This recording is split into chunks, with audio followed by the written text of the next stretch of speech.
India TV YouTube channel को subscribe करें और बेल आइकन दबाएं। उपराष्ट्रपति वेंकैया नायडू के पर्सनल अकाउंट से ब्लू टिक हटाने के बाद ट्विटर बैकफुट पर आ गया है। भारत सरकार का कड़ा रुख देखते हुए ट्विटर ने फौरन उपराष्ट्रपति के अकाउंट का ब्लू टिक बहाल भी कर दिया है। इस मामले में अब ट्विटर ने एक सफाई भी जारी की। ट्विटर ने अपनी सफाई में कहा कि वेंकैया नायडू का अकाउंट जुलाई 2020 से एक्टिव नहीं था और लंबे समय तक अकाउंट के एक्टिव नहीं रहने पर ब्लू टिक हटाने का नियम है। तो इस वक्त की बड़ी खबर एक बार फिर आपको बता दें, वेंकैया नायडू का अकाउंट अनवेरीफाई कर दिया गया।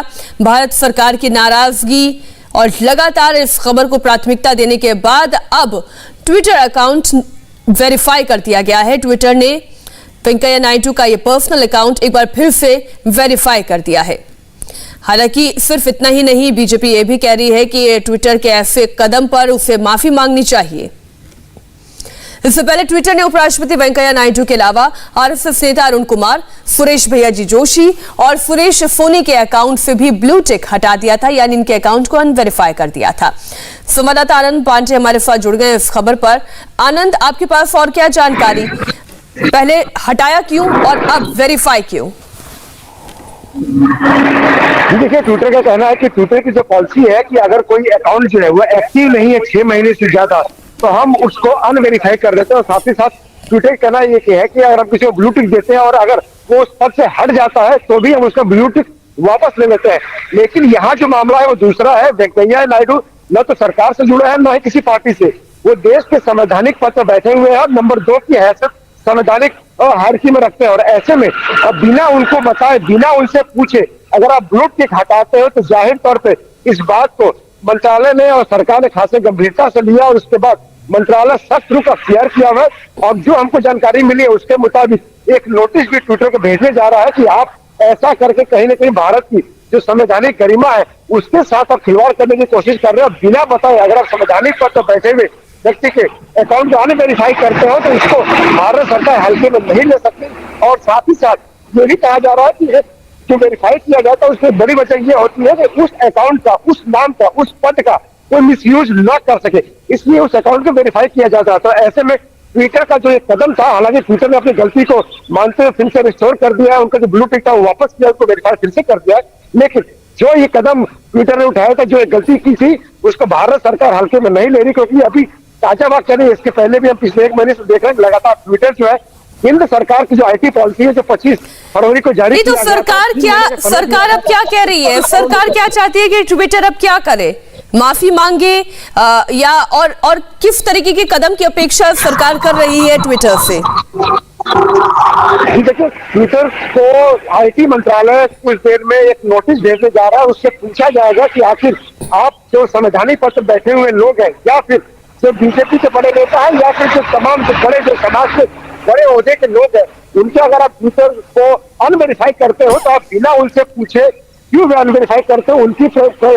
उसकी प्रक्रिया क्या होती है? आप ऐसे नहीं कर सकते, ये एक तरफा नहीं हो सकता। तमाम बातों को लेकर आईटी मंत्रालय ट्विटर को नोटिस भेजने जा रहा है और साथ ही साथ ये भी कहेगा कि आपको ये भले लगता हो कि आप भारत में आपको बिजनेस करते हो, यहाँ से कमाते हो, लेकिन आप बैठे कहीं और हो, ऐसा भी नहीं चलेगा। आपको भारत सरकार के कानून को मानना पड़ेगा, उसको फॉलो करना पड़ेगा। इससे पहले भी रविशंकर प्रसाद कई मर्तबा ये बात बोल चुके हैं कि ट्विटर भारतीय कानून, भारतीय संविधान को समय समय पर चैलेंज करता आया है और तनातनी भारत की सरकार, आईटी मंत्रालय और ट्विटर के बीच में बनी हुई है। ऐसे में इस ताजा घटना के बाद संबंध और ज्यादा खराब होंगे, और ज्यादा तनातनी होगी। देखिए, भारत सरकार का साफ तौर पे कहना है कि भारत में अपना बिजनेस कर रहे हो, आप यहाँ से करोड़ों अरबों की कमाई कर रहे हो, तो आपको यहाँ के रूल्स, यहाँ के संविधान को, यहाँ के कानून को मानना पड़ेगा। आप ये दलील नहीं दे सकते कि आप अमेरिका में बैठे हुए हो, आपके सारा जो सर्वर है वहां पर है, आपका सारा स्टाफ है, ऐसे नहीं चल सकता। अगर आप यहाँ से कमा रहे हो तो आपको यहाँ के कानून का भी पालन करना पड़ेगा। और इसलिए जो आईटी रूल जो नोटिफाई किए गए थे उसमें था कि आपको भारत में अपना एक कॉन्ट्रैक्ट एड्रेस देना है, आपको एक अधिकारी की नियुक्ति करनी है और साथ ही साथ एक कॉम्प्लायंस अफसर के ग्रीवांस रिड्यूसल सिस्टम की व्यवस्था करनी है। उन आईटी रूल्स को जो नोटिफाई किए गए थे ट्विटर ने अभी तक नहीं माना। बाकी जो इंटरमीडिएरी जो सोशल मीडिया में बिल्कुल आनंद बने रहिए हमारे साथ। इस वक्त पवन दुग्गल साइबर एक्सपर्ट भी हमारे साथ जुड़े हुए हैं, हम एक बार उनसे चर्चा कर लेते हैं। पवन जी, आप ये बताएं कि पहले तो ये एक ऑटोमेटेड मिस्टेक हुई है ट्विटर से या फिर ये जानबूझकर की गई हरकत लगती है? क्योंकि जितना मैं पढ़ पा रही हूं और समझ पा रही हूं, ट्विटर अगर किसी अकाउंट को अनवेरीफाई करने वाला होता है तो वो एक मेल जनरेट करता है जिसमें वो ये बताता है कि वो ऐसा क्यों करने वाले हैं और उसके बाद फिर कार्रवाई होती है। लेकिन यहां पर तो ट्विटर अकाउंट अनवेरीफाई कर दिया गया।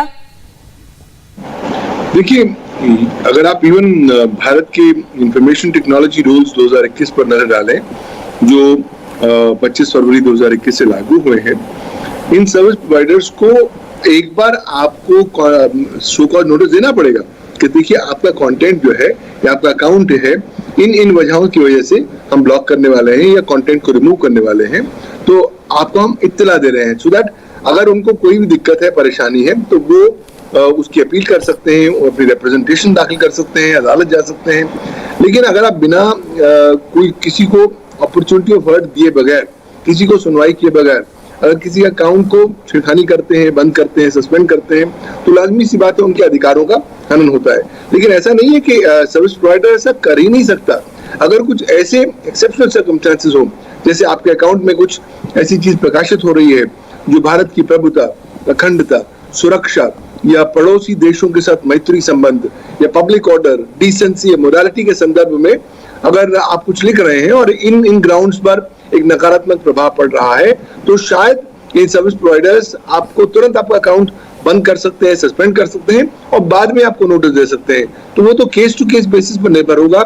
इस केस में बहुत ज्यादा क्लैरिटी नहीं है। लेकिन पवन जी, मैं इसलिए आपसे ये समझ रही हूँ, अच्छा, बहुत बहुत धन्यवाद हमारे साथ जुड़ने के लिए। हम आगे भी आपसे चर्चा करना चाहते थे, लेकिन इस वक्त